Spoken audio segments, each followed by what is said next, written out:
knew a city slicker named Ice moved south from the north just to get a better life. But city to the south from the north is a trick when you a carpetbagger, Yankee fitted, educated nigga. It's always the easiest. Can I get you to say and spell your first and last name? Yeah. Yes, it's Frank Abagnale, A-B as in boy, A-G-N-A-L-E, and I'm a secure document consultant.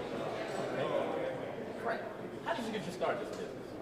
Well, of course, as many people know from the movie Catch 'Em If You Can, when I was 16, I ran away from home, and at the age of 16, had to be a little bit creative to survive, and so I impersonated an airline pilot for 2 years. I was a doctor for a year. I was a lawyer for a year, and wrote about $2.5 million in bad checks before I was 21 or old enough to drink.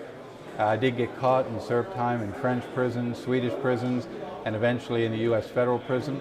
When I was about 26, the government took me out of prison to go to work with the government, and I've been doing that for 35 years.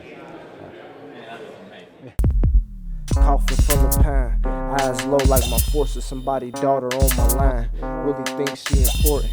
Writing songs in and out my sleep, but fast as I've been facing weed. I know they got a place for me. I can't spit to make believe. 2 hours for my plug call.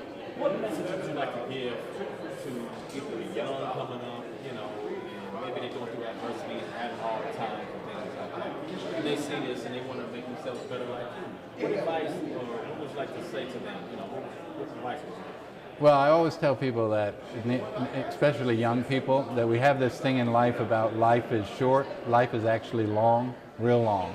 So when you make a mistake in life, you have to live with that mistake the rest of your life. So when you live to be 80, 90 years old and you've made a mistake as a youth and you have to live with that mistake for 60, 70 years, it's a bad thing. So I don't want anybody to have any burdens they have to live with, so you just kind of need to think twice before you do something and ask yourself, is this really worth doing? You know, what harm is it going to bring me, my family, the people who care about me?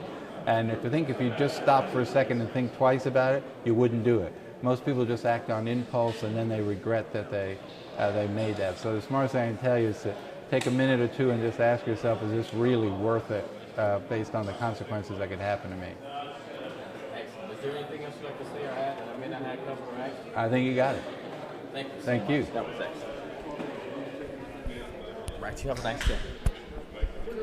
Thanks for your patience, Joe. I'm a slave now in the workhouse. 9 to 5 and 6 to 2, then 5 by 5 rounds. Time plus half now. I'm getting lost up in it. I need to pray now. Success, but don't enjoy it.